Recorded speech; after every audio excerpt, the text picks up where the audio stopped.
Hello, friends of ayahuasca. I'm Courtney, the CEO of PMP. I've been working with ayahuasca for a really long time, I think I just had my 21st anniversary. I drank her for the first time on Earth Day many years ago.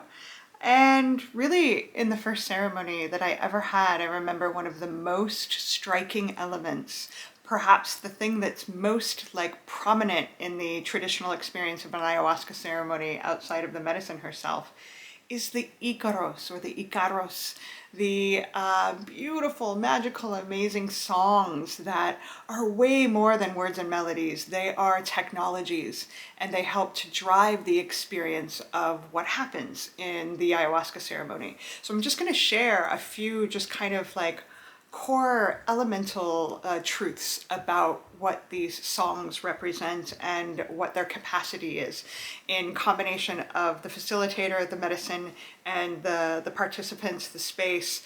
These songs, first of all, they're channeled.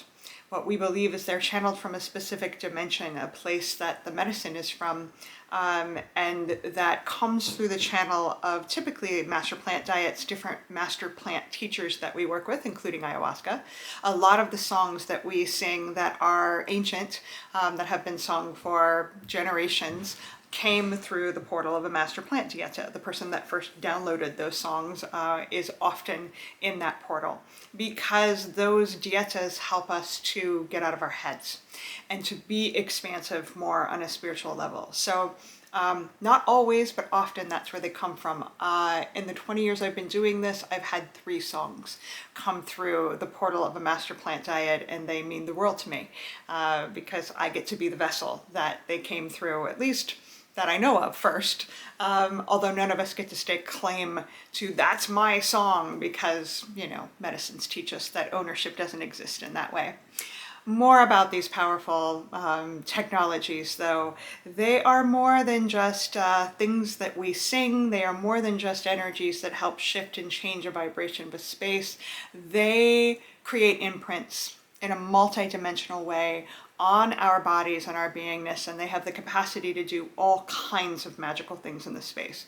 Give you some specifics. Some of the songs are about protection. I have a song, the Arcana of Protection, that I sing as the first song in the first ceremony of a cycle, because it brings in that element of protection. And sometimes I sing it as the last one, so that or the last song of the last ceremony, so that everybody leaves in that protective bubble. So a lot of the songs just create, both for individuals and the container itself, this feeling of being energetically sealed. Because, it's a dicey world out there, whether it's the tangible world or the spiritual world, and we need to be protected, we need to be discerning. And so some of the songs create that delicious feeling of being held and being energetically safe. Some of the songs are about healing itself. For example, in the Shipibo tradition that I studied, we do a lot of limpias. Limpias are cleanings or doctorings. And there are specific songs that are really powerful for reweaving the energy field of an individual or a space or a collective.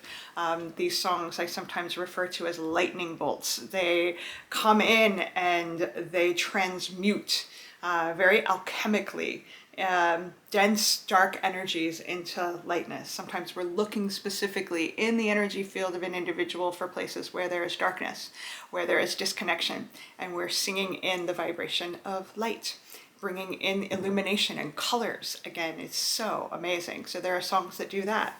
There are songs that bring just a more of an energy of optimism to the space itself. There's a song called Paroke Bakiash, Shipibo song, that is one of my favorites for that. That when, sometimes you're in ceremony and it feels like it's going sideways, or there's just a lot of dense, heavy energy coming through, there are songs like that that kind of lift up the vibration, help us remember to be optimistic and to look for the light and to feel our hearts and to know everything's okay.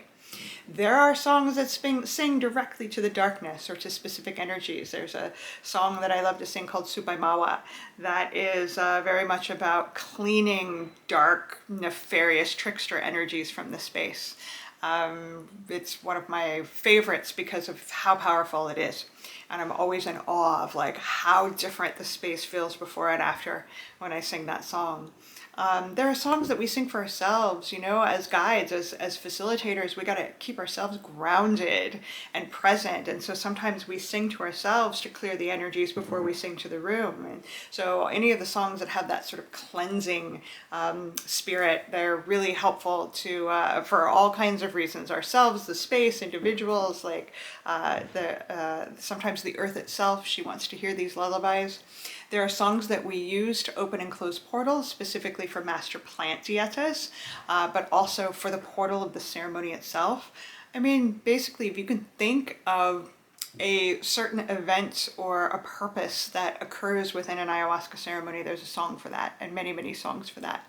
The songs are typically sung in Shipibo, Quechua. There's also some in Spanish. Really, the difference between an Icaro and a medicine song is the Icaro is, first of all, used in conjunction with ayahuasca almost exclusively and comes through the portal of those plants, and is typically in one of the languages of either Quechua, one of the dialects of Quechua, or Shipibo.